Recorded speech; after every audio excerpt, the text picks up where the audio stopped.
welcome back to another episode of the TB&J Podcast, Video Game Edition.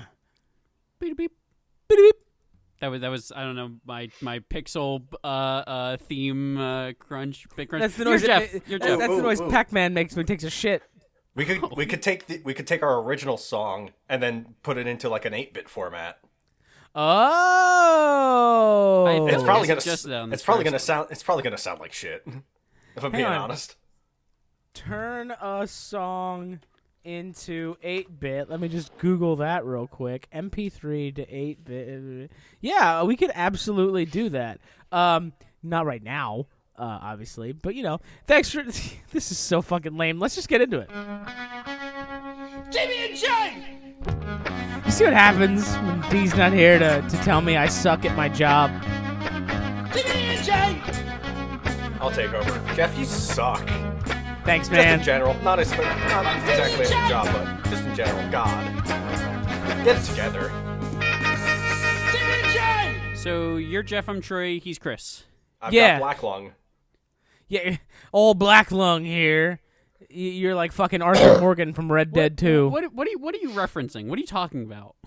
Oh, so I was sick a couple weeks ago, and I just have a lingering cough. Okay. You said that before the podcast too, and you never elaborated.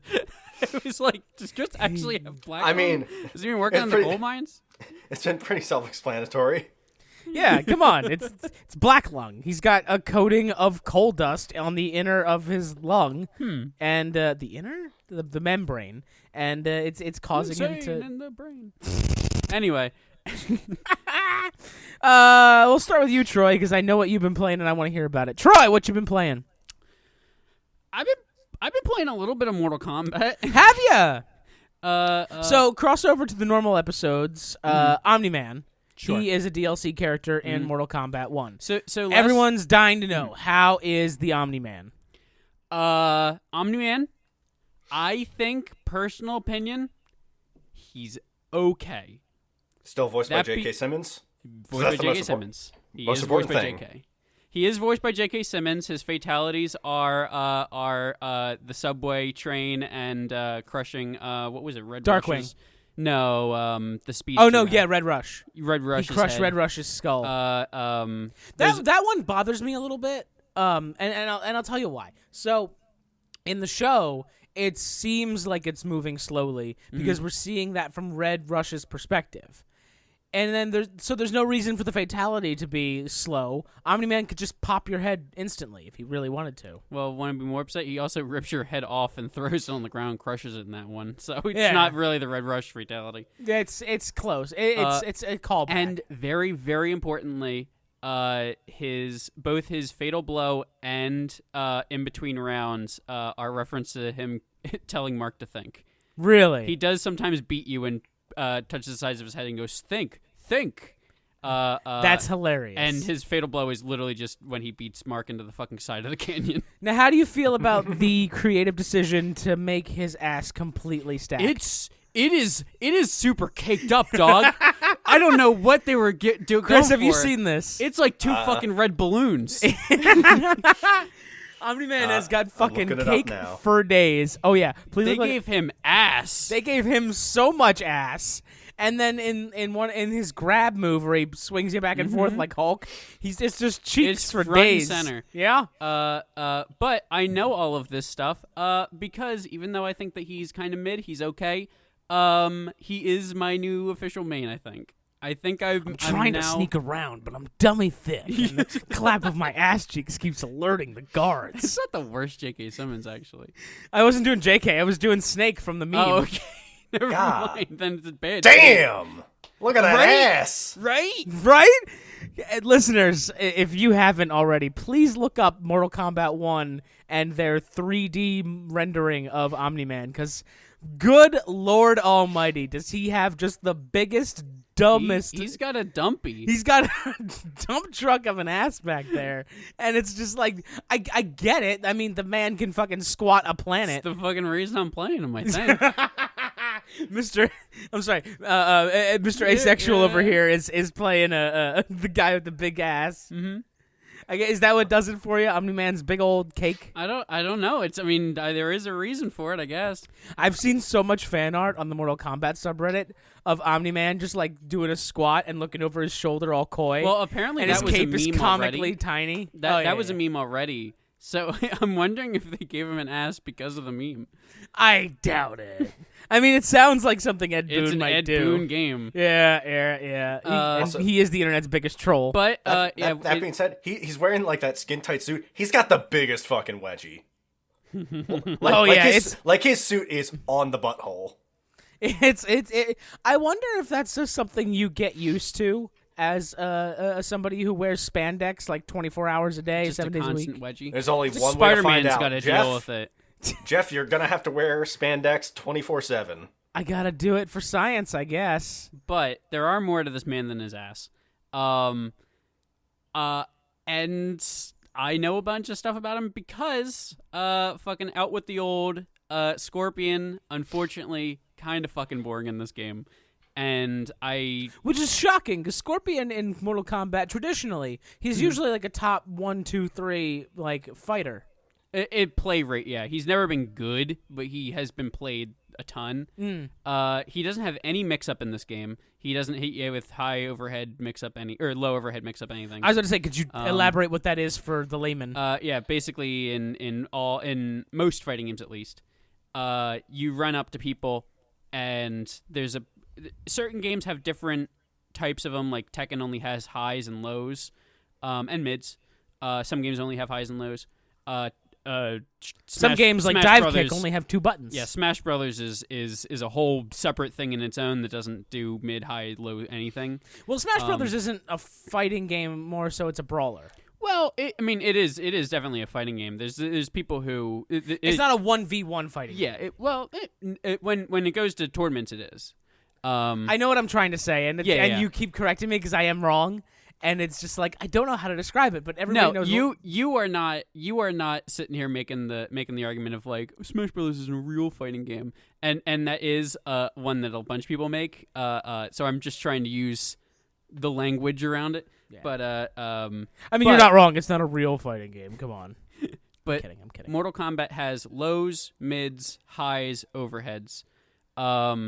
And mix-up is mixing between those. Keep your opponent guessing. Yeah. Mostly between low and overhead, sometimes throws. So Scorpion really only has one kind of area he specializes in? He doesn't really even specialize in that. He's really good at watching you miss an attack and then hitting you for a huge amount of damage. But that's not how he's ever in the played. fighting game community that'd be called punishing. Yeah. He never plays like that otherwise, usually. And he doesn't have anything super, super interesting and cool, like no super sick moves. And I was kind of feeling myself like not really playing Mortal Kombat that much. And sometimes when I was doing it, it was like out of obligation because I'm the Mortal Kombat guy. And I downloaded Omni-Man. And now when I have like 15 minutes to spare, I'm like, yeah, I'll do a few Combat League matches. Yeah, I'll fuck around a little bit with Omni-Man. And he is not the best character. He is one of the most fun characters I've played in a fighting game in a long time. And that's the thing, right? There are so many, like Aaron Black. I loved playing Aaron Black in Mortal Kombat X and Mortal Kombat 11, but only because I just enjoyed playing the cowboy guy. I wasn't very good. I would lose a lot or get my ass kicked, but I just liked playing as the cowboy. It was just fun to play. Chris, do you have a game that you like jump in for 10 or 15 minutes at a time?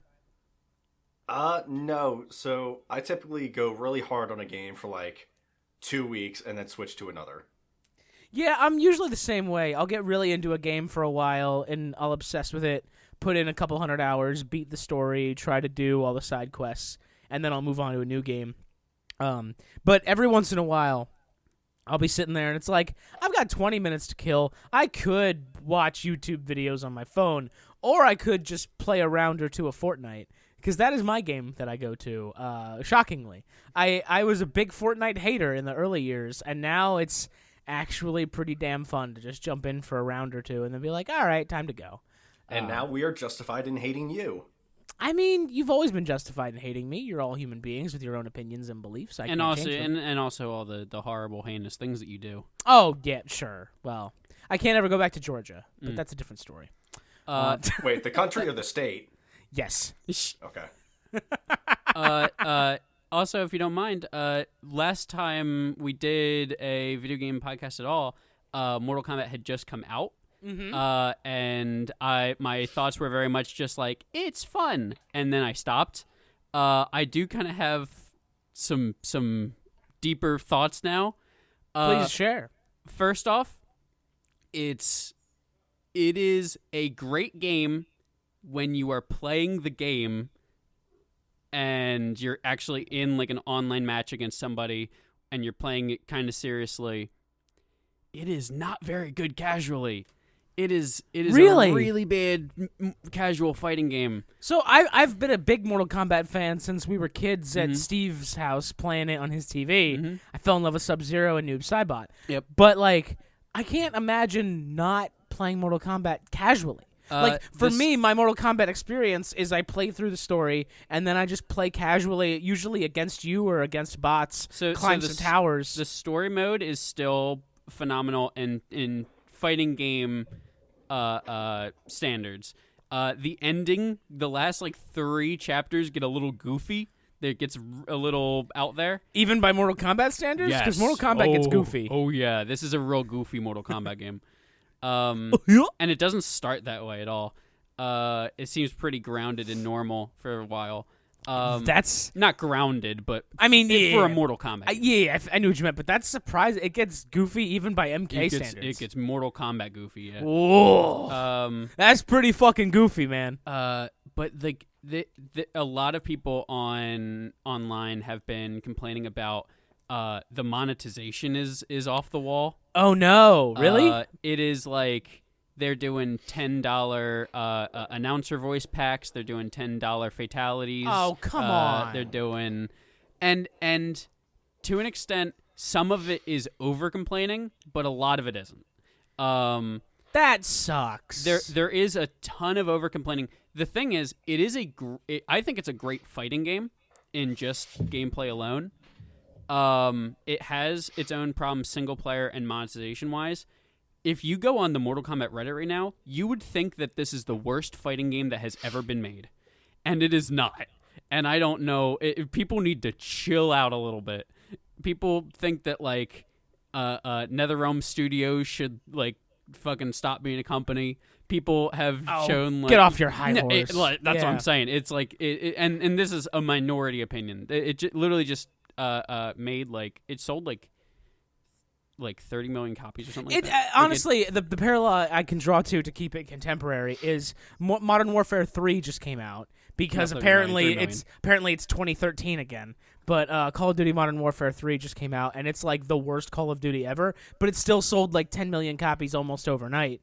And I think part of that driving force is Warzone, because Call of Duty has their own battle royale game called Warzone, and I think Warzone itself is free, but you need to like have the latest edition of of Call of Duty to like access it, or you get certain perks for doing that. I don't know exactly how that works.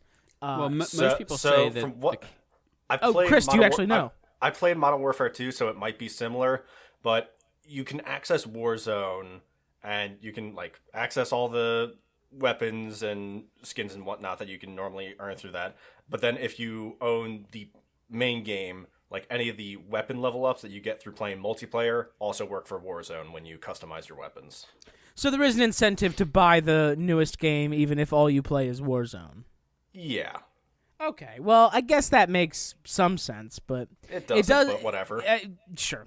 But it does suck that the game is just reviewed so poorly, and yet they're still selling millions of copies, just because it's Call of Duty.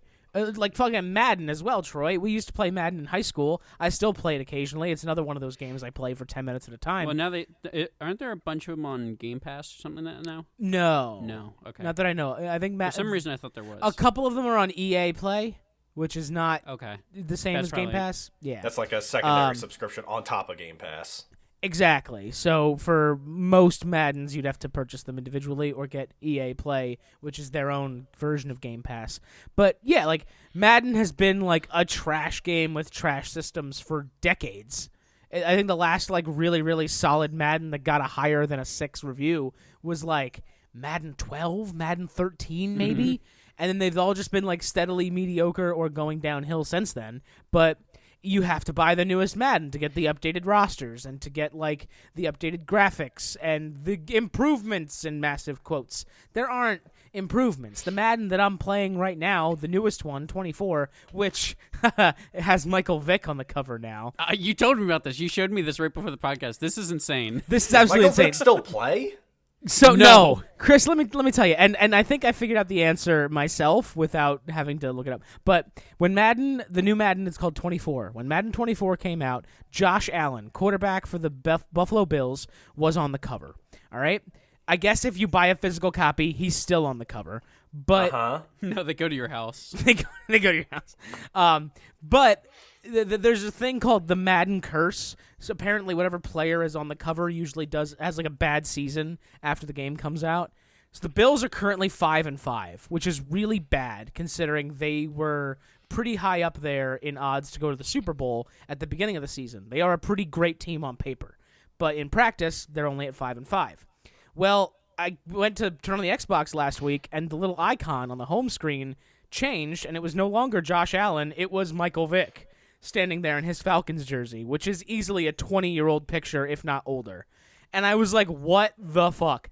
And when I opened the game, it was like, Season 3, run it back. And I'm like, okay, so you're doing like a season thing for all of your microtransactions that you push, and this one is supposed to be about Michael Vick, I guess, or something, and that's why you put him on the cover. What a pull, though. But in the back of my head, I was like, this is a conspiracy theory, and you want Josh Allen to do good, so you pulled him off the cover. I see what you're doing, Madden. But no, I'm sold obviously on this it's not. conspiracy theory. I believe it 100%.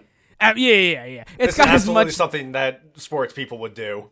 It holds as much water as like any other fucking sports conspiracy theory, honestly. But it was really bizarre that I turned on the Xbox and I was like, that's not Josh Allen. That's fucking Michael Vick, isn't it? Yeah, I just looked it up. Apparently, the Madden Ultimate Team mode it has a featured Michael Vick card is going on right now. That's what's going on. Which is the dumbest fucking thing ever. They took buying sports cards in packs and turned it into a video game. It's genuinely the mode that fucking ruined Madden and FIFA.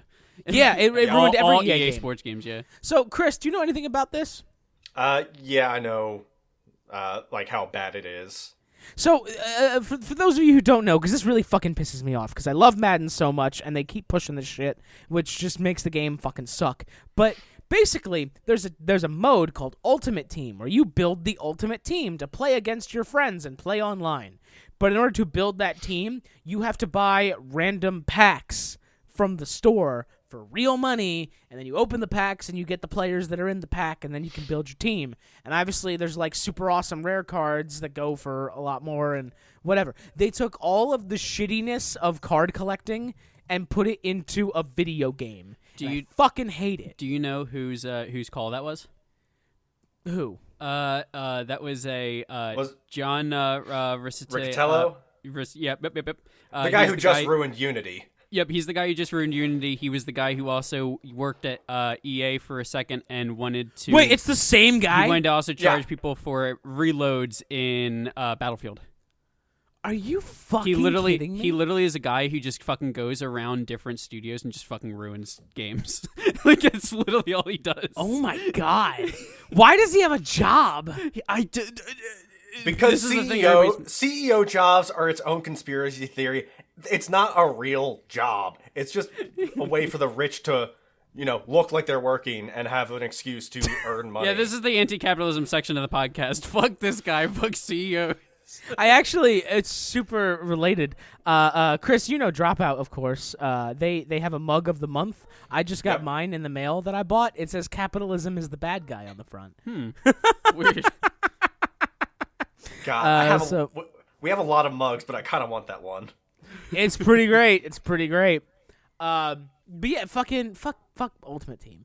And I'm sorry that monetization is gutting your favorite fighting game. That sounds terrible. It's not really gutting it. Like I said, that game is getting a little over-complained, and I kind of get it because of the industry. It's not a good sign of things to come. No, I bought the game for $100 for the premium edition because it had like the DLC and stuff like that, and that was a thing that I was going to do because I fucking love Mortal Kombat. Yeah, so that gives you Homelander and Omni-Man, and not only Peacemaker. do I get them all, it's all early stuff, and it's stuff you get that them early. Yeah, nice. Omni-Man, I've been playing for like a little bit under 2 weeks now. And he has not been out that long, technically, for, like, if you just bought him normally. Oh, interesting. Mm-hmm. I didn't know that you got early access to the DLC characters. That's actually kind of dope. So, I mean, I guess that would be worth your $100. And it came with other stuff, too. Skins, packs. Sure. Things like that. But the fact that it's also, like, a thing of, like, well, why don't I get the $10 Halloween fatality? Like, there's holiday fatalities. Mm-hmm. There's currently a one in the shop right now that's Thanksgiving. What is it? You go to a Thanksgiving table and you cram a bunch of food in the guy's mouth. And I've fucking seen this. Yeah.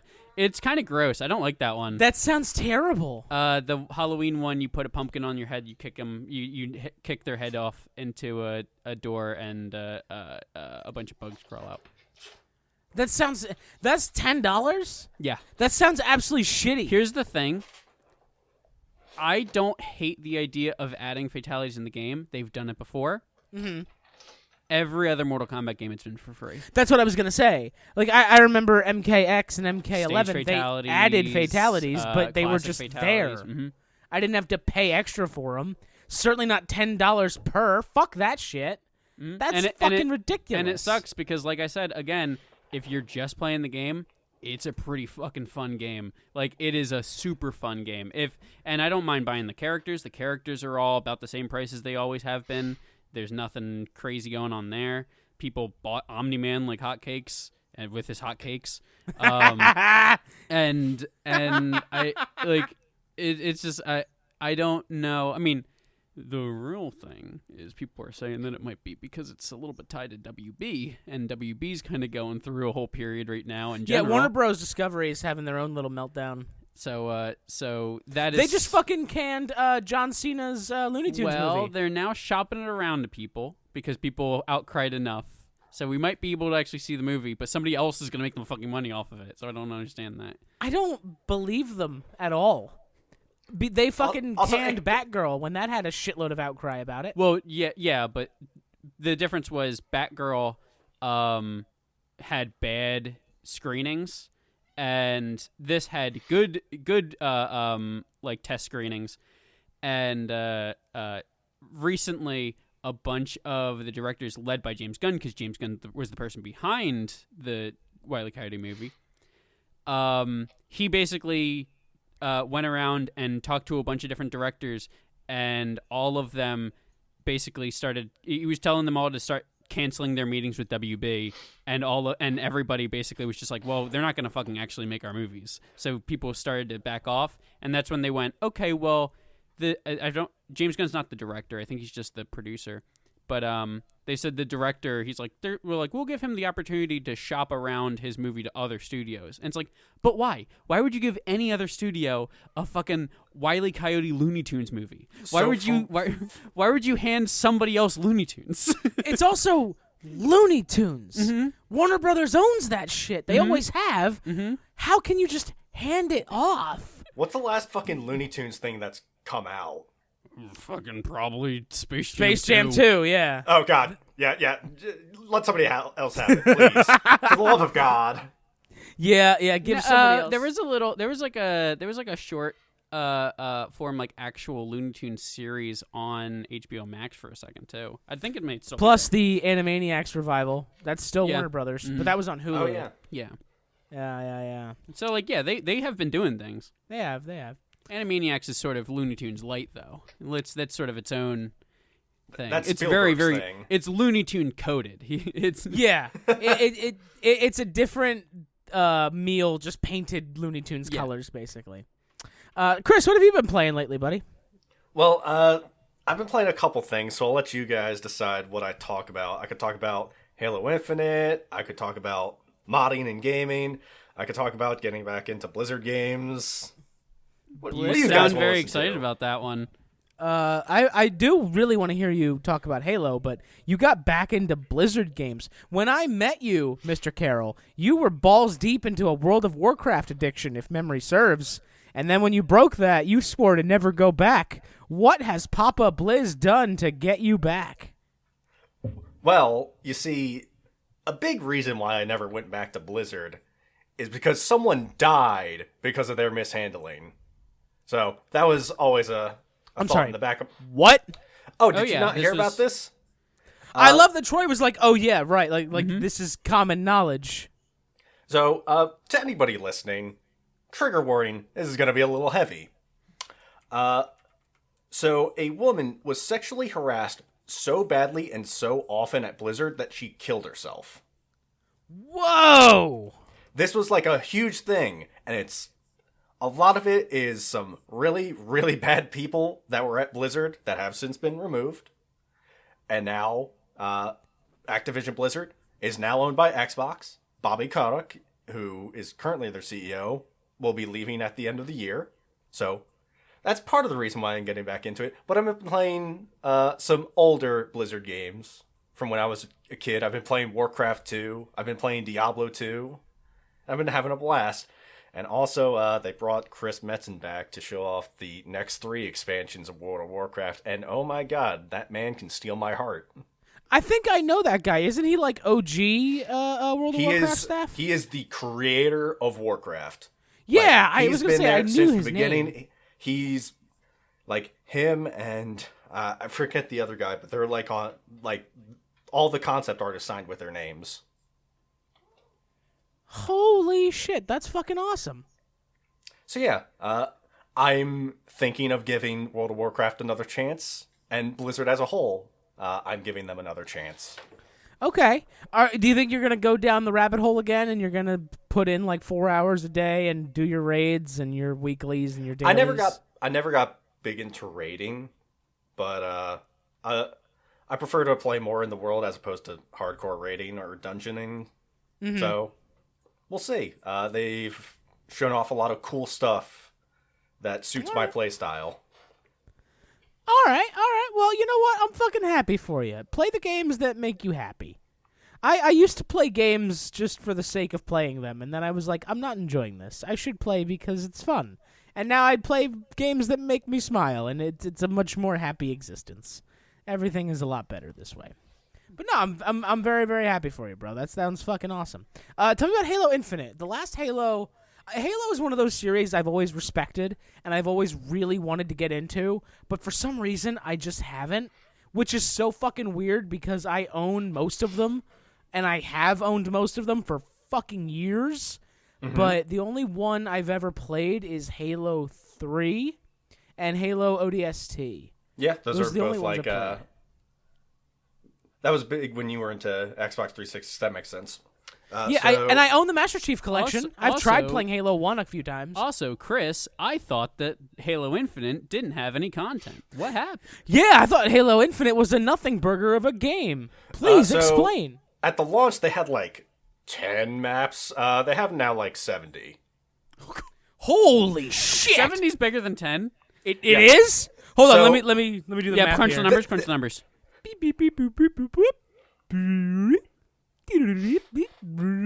Yeah, 70 is bigger than 10. It's like 7 times bigger, actually. Whoa! So this will tie into a conversation later on, but a lot of the maps that they've been bringing in are actually user-created maps in their Forge mode, in which you can create your own maps and game types. And a lot of them are really good, and Blizzard has started porting them into official matchmaking. They're doing the Bethesda plan of you do it. That's not to say that they're not, doing their due diligence. Like, they're making sure that they're suitable for multiplayer. But right now, with the latest season of Halo, it's having sort of a renaissance, and a lot of players are coming back. And then a lot of players are getting mad because of skill-based matchmaking. And to clue you guys into it, because it's fucking annoying, Halo has like the laziest skill-based matchmaking ever, where it'll tie you to like a hidden rating, and it will predict like which matches you should be winning, which matches you should be losing, and will matchmake you against people to make those predictions come true. So like if you're on a tear, it'll say like, okay, you're supposed to lose these next 3 matches, and they'll like put you up against like people, like 4 enemies against your skill level, but then like your other 3 teammates are like a chimpanzee that was left in a room with a controller. Well, how good's the chimp? Better than me, but worse than everybody else. Oh, okay. Jesus, that's fucking hilarious. But yeah, they'll put like people that have just started up the game, or like people who have never played a shooter in their lives, and it's extremely frustrating. So, like, how... I don't understand how that makes it into a full game. Is it ranked? No, it's casual. Okay, so... There is a ranked mode. Okay, so I thought from the beginning, and maybe that's just me misunderstanding and mishearing, that it was ranked matchmaking that you were getting fucked on, and I'm just like, how does that make it past QA? But if it's just casual, then like... Casual social matchmaking,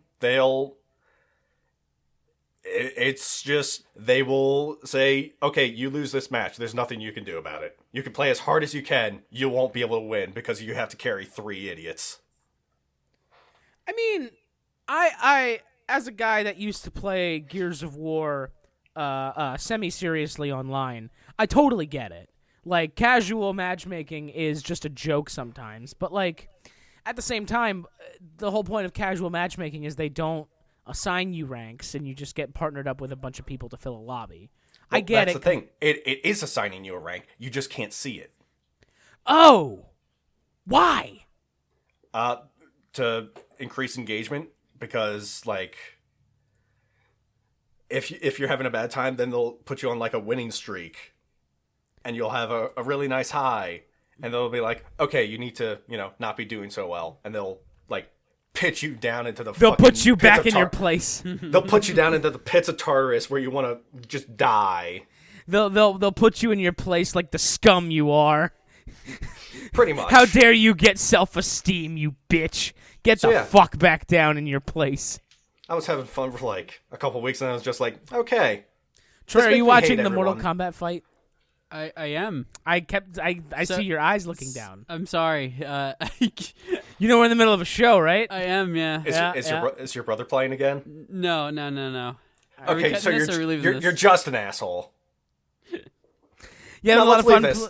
No, yeah. Let's hang on this. Actually, you having a lot of fun there. So my brother is currently playing in a tournament up in Jersey, and is it tournament or tournament? Yeah, I'd probably say both. And I have it on my phone on mute, and I thought I was doing a pretty good job at not letting it eclipse the podcast, but apparently not.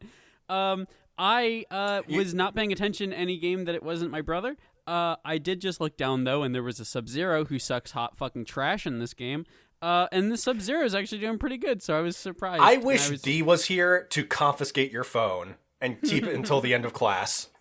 Absolutely, yes. I can turn it around if you need me to. I didn't think I was being disruptive. No. It's totally fine. I love the disrespect. I love when my co-host is not mentally on the same It's a video game podcast. I think I'm mentally in the same space. I thought I was doing a good job. I got the new Assassin's Creed game. How's Mirage? Mirage is pretty good. But it's so I heard it getting like super hyped up as like a return to form. If you loved playing as Ezio and Altair, you're gonna really fucking love playing as Basim. That is for sure the marketing. Yeah, you're gonna really fucking love Mirage. And I went to play Mirage, and the architecture and the parkour definitely feels like Assassin's Creed 2 / Brotherhood. It certainly is. I've had a couple moments now where I've like wanted to jump to a thing, and Basim wouldn't do it, and I had to like finagle it and make it happen. And then I was like, "Why didn't you just fucking do it the easy way?" And it's like, oh, this definitely feels like when I was 13 playing Assassin's Creed Brotherhood. But so that I don't know if that's a good thing necessarily, but it feels like that. The combat feels like a mix between Assassin's Creed Origins and like 2/Brotherhood. So like the weapons you have to upgrade, you get different weapons, and it's a lot simpler back to like the Brotherhood where it was just like buy the better sword. Like that's a lot better. There's no more like RPG elements, and it's like, well, this sword's better at stabbing, and this one's better at slicing. You have to pick. It's like, no, just get the sword with a higher number on it. Just do that. I like Assassin's Creed simple. I did not care a whole lot for Origins because I didn't like the RPG elements too much. It just felt bizarre and weird to me. I played Origins for a bit before I like got bored, and I was like, I'm not having fun, so I just stopped playing. I own Valhalla. I've never booted it up. No, I own Odyssey. I've never booted it up. I didn't buy Valhalla. That was, I think, or no. Odyssey Origins, was the Greek one. Origins was the one that I own and have never played. Yeah, Origins, and then Odyssey, and then Valhalla. And apparently Valhalla has like a whole DLC where you meet Basim as like an established grown-up man, and now this game Mirage is like his origin story. And the pacing is really fucking off.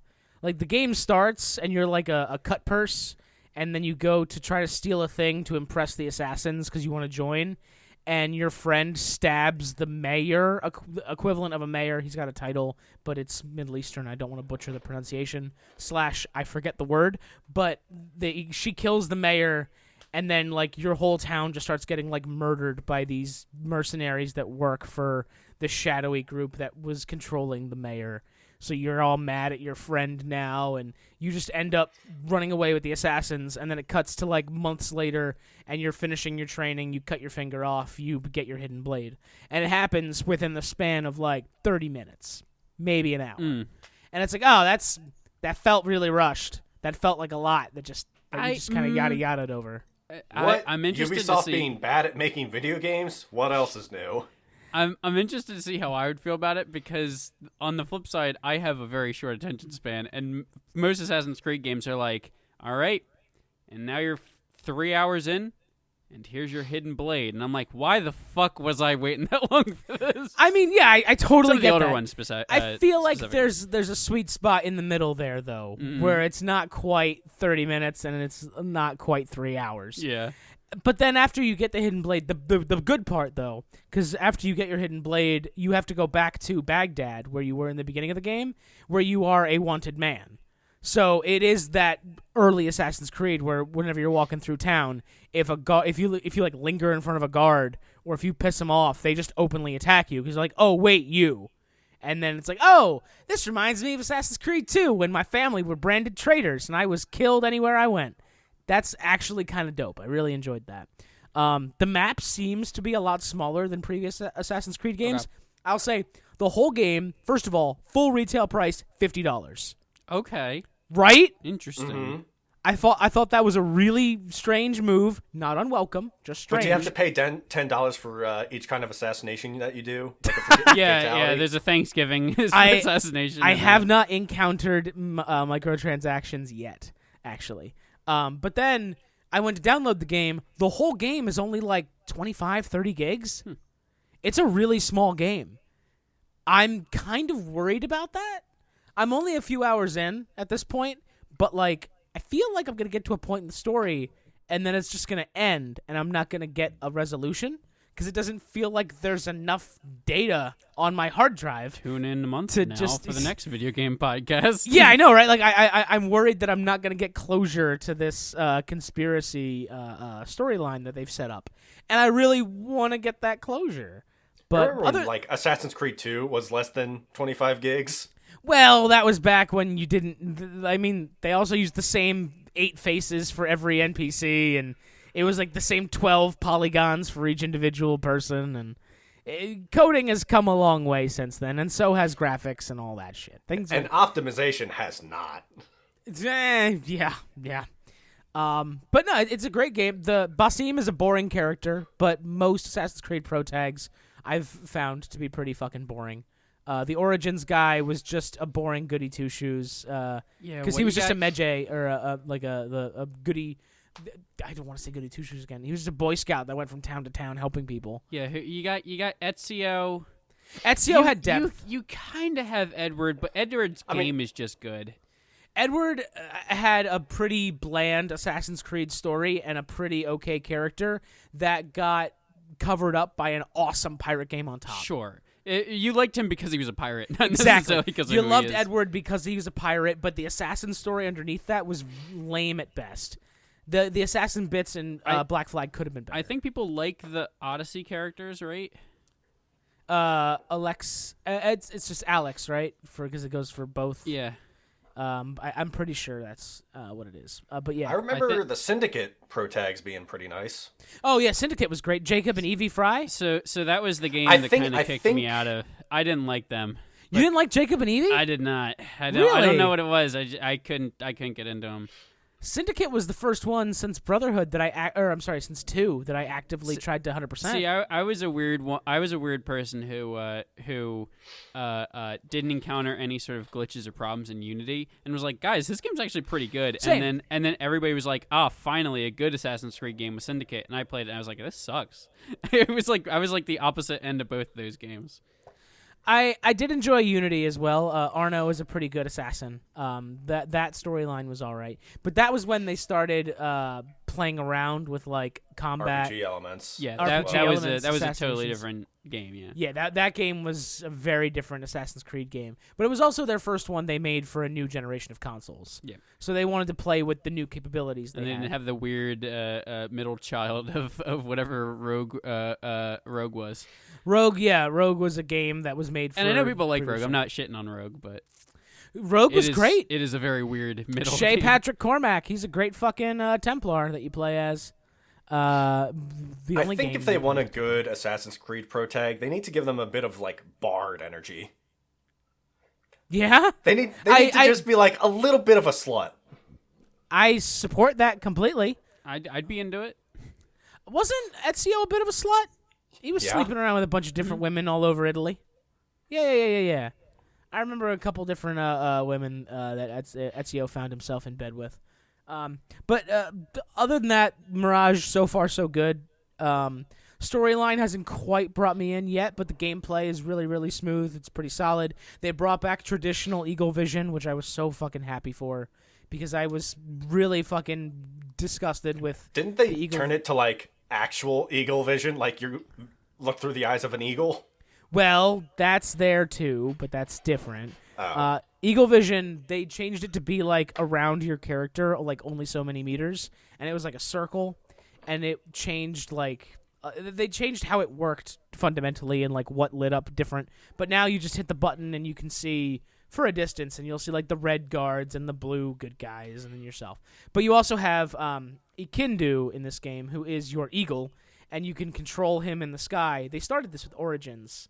And then your eagle can be like your eye in the sky and like spot points of interest and like tag guards, that kind of thing, which is really helpful if you're trying to plan out a stealth run. They also brought back like roaming merchants and things, and people that you can like hire to help disguise you and you can ask favors for. But in order to do that, you need special favor tokens for their guild, whether that be merchants or mercenaries or whatever they happen to be. And then earning those tokens is actually kind of uncommon. You have to like find them in chests or do certain side quests to get them. You can't just like pay cash to have a merchant help you out.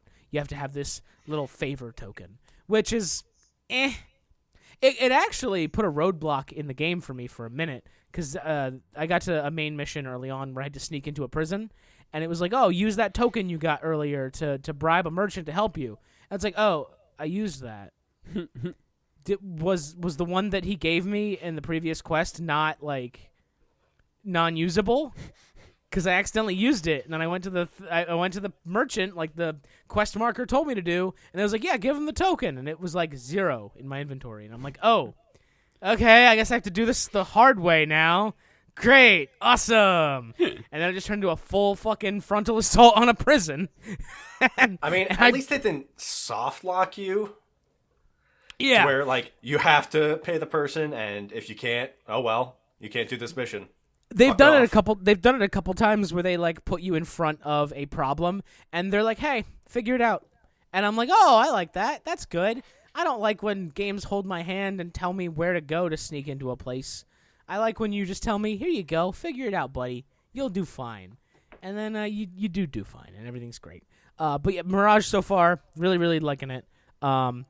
I I really want to get back into Cyberpunk because I bought that DLC and I was super excited for it and I haven't played it yet. Here's a question. We've been playing this together. We didn't talk about it. I was gonna get into this. Do we have oh, right. Payday 3 thoughts? The clown heisty game. Mm-hmm. Payday 3 is a lot of fun when it works. We all have very nuanced opinions on this one, I think. I believe we do.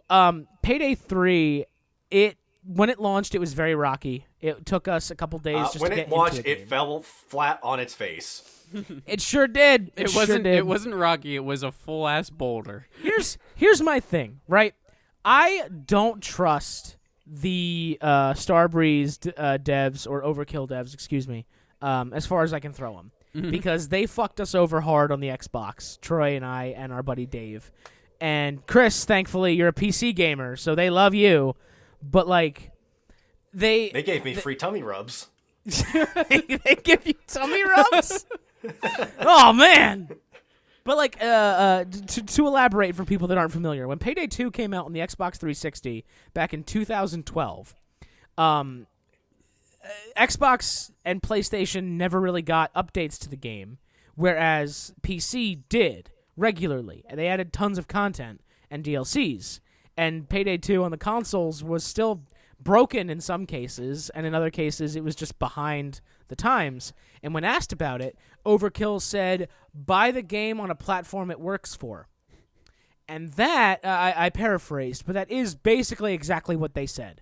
So they hung console players out to dry and just didn't give a fuck after we spent the $60 to get their fucking game, which burned me hard. And if I was a smarter consumer, I wouldn't buy another Payday game ever. But and then Payday 3 came out. And I was really excited because I remember we all had fun. Did you buy it? I did not. There you go. Because Payday 3 came out on Game Pass. I didn't have to buy it. I just got to download it and enjoy it with my subscription that I already pay for. So I downloaded Payday 3. That broke at launch because they have to always be on the online servers in order to get a lobby. And the servers crashed day one. Some people think it was a DDoS attack. Some people think it was just an overloaded server. Who knows? But the devs were like, nah, it'll be fine. The servers won't break. And then they broke. And then it took them like a week to get things back to normal. And the meme going around was it's not Payday 3, it's Playday 3. Playday 3. I just and then my biggest gripe with Payday 3 is that when it works great. When we're all together and we're in the middle of a heist, it feels so fucking good, and it's so much fun, and I love doing it. It's some of the most fun I've been having in like a co-op game in a long time. Absolutely. But there's so many little quality of life things that I remember from Payday 2 more than 10 years ago that didn't make it into Payday 3. And then when asked about that, the devs were like, oh, well, those didn't exist in the launch version of Payday 2, so they don't exist in the launch version of Payday 3. That's not how it works when you make a sequel. The sequel is supposed to build upon what you've already done. You're not supposed to go back to square one and then slowly progress up. What are you doing? Who taught you how to make video games? Payday 3 will be a sick, awesome game in like 5 years. I really hope you're right. If you compare PC version Payday 2 at launch to current day Payday 2, there's so much more content. Absolutely. Crazy amounts of content got added over the years. So many heists and characters. They brought people back in and did more voice lines. Like Payday 2 now is such an incredibly different game. And to their minuscule amounts of credit, they did re-release Payday 2, the Crime Wave edition, for Xbox and PlayStation, which had all of the updates. Also did not release future updates for it. Yeah, they also didn't continue updating it, but it had all the updates up to that point, as well as DLC. Yeah, present day Payday 2, leagues ahead of that. So see, that's my thing. PC Payday sounds like it's like the best game, and you'll have so much fun playing it, but if you play on a console, you're just fucked, or you're stuck years in the past. There's no parity between systems, which super duper sucks for Payday 3 because it's fucking crossplay.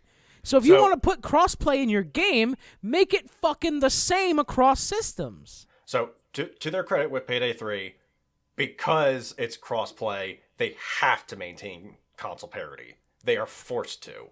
Okay. Otherwise, shit will break. Yeah, and there hasn't been anything that has broken yet because we're still kind of waiting on the first patch. No, first patch came out. Oh, first patch did come out. Okay, The I was first wrong patch, about that then. It had a handful of fixes. Okay, I'm sorry. It had a pile of fixes, a handful of quality of life improvements. gotcha. Which still not anywhere near the wish list that people want. I knew it was delayed a ton. I didn't know it actually came out because we haven't played in a while.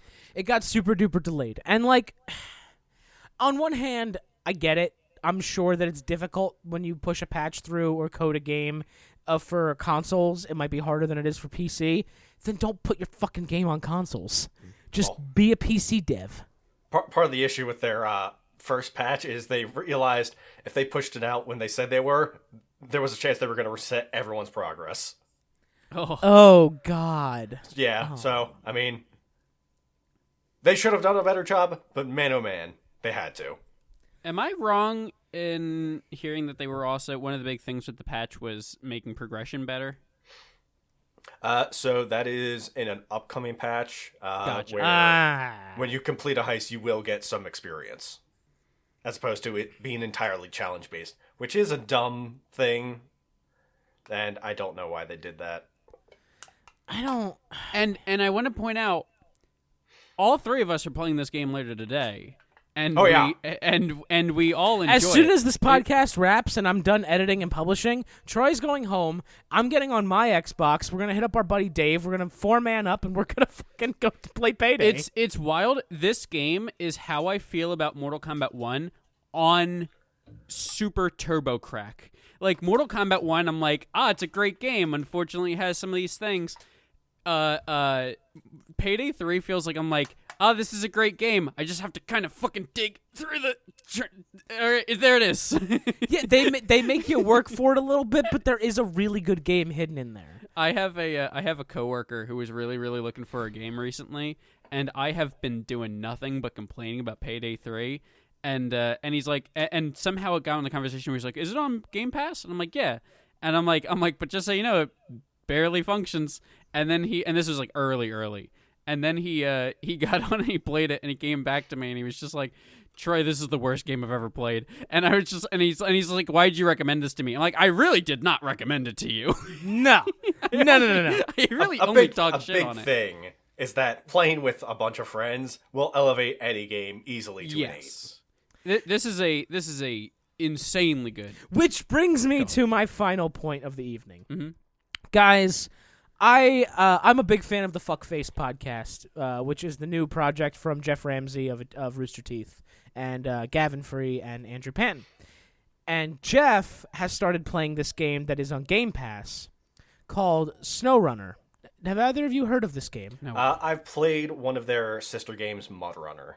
Fantastic. So SnowRunner, Troy and Chris, is a game I'd like to play with you guys because it is co-op. You can play together. Is it you crossplay? play. I believe it is because it's on Game Pass, and it's. But anyway, it's you play as an ice road trucker, and you have to get shit from A to B, and you upgrade your truck, and you can buy different garages so that you can spawn in different maps instead of having to drive all the way there. You have to gas up. You have to maintain your truck, and a it big sounds thing crazy fun. With that series is that there's a lot of off-road driving, and so like you're going through like dirt roads, and you get stuck pretty often. So you need to carefully manage your route and also tow yourself out of the swamp. It feels like you're pitching to me the game Elite Dangerous, but it's the only cool thing about Elite Dangerous of it being in space is gone. You're not wrong. You're not wrong. But that being said, you also don't have guns on your fucking truck. With that being said, despite my better judgment, I like Elite Dangerous. I'll play this with you. Yeah, it's one of the most boring games I've ever played, and I'll never recommend it to anybody. But I'll play this fucking non-space version with you. Thank you. I'm interested to play SnowRunner.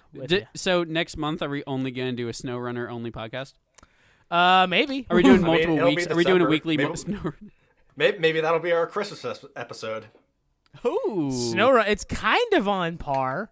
It's kind of themey. It's a white Christmas sort of thing, yeah. So for Christmas time, I always go back to The Long Dark because That's a pretty good Christmas game. Yeah, it's in a frozen hellscape called Canada. I mean, yeah, you're not wrong, eh? That was a terrible Canadian accent. It was not. It was pretty bad. It was pretty bad. Oh wow, look at that. The statistics say nobody in Canada's watching anymore. Ryan Reynolds, I'm sorry. He hates you now. I'm sorry, Ryan Reynolds. I love Tim Hortons. I'm gonna stop now. It's just enough. That's just too much, man. I bet you can drive across frozen Canada in SnowRunner. I know you can drive through Siberia and Russia. Is it just everywhere where it's snowy? It's called SnowRunner. Well, Troy. yeah, but I didn't think it would be everywhere with snow. Come on, man. What do you? Everywhere with snow is a lot of places. I think that wraps it up for today. What do you guys think? We're approaching that 1 hour mark. I have long, drawn-out discussion I can have about modding and gaming and user-generated content. That's probably for another podcast.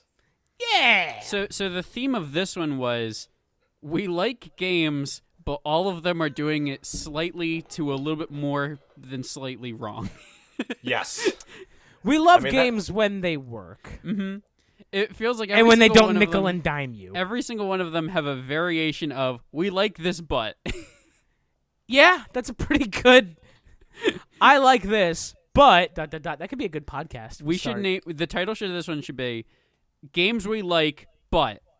and that should be the episode of this one. That's not a bad idea. It's not a bad idea. But that will wrap up this episode. That will wrap up this episode of the TB&J podcast. That's all, folks. Pew!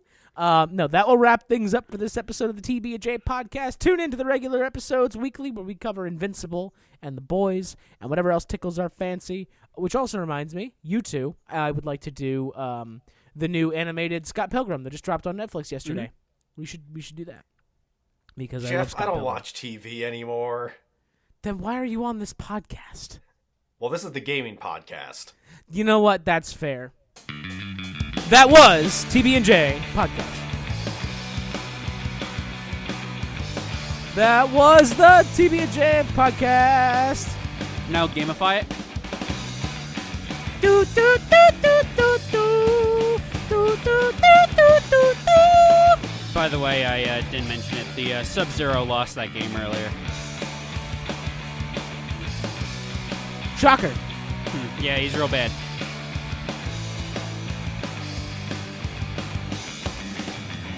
Gaming.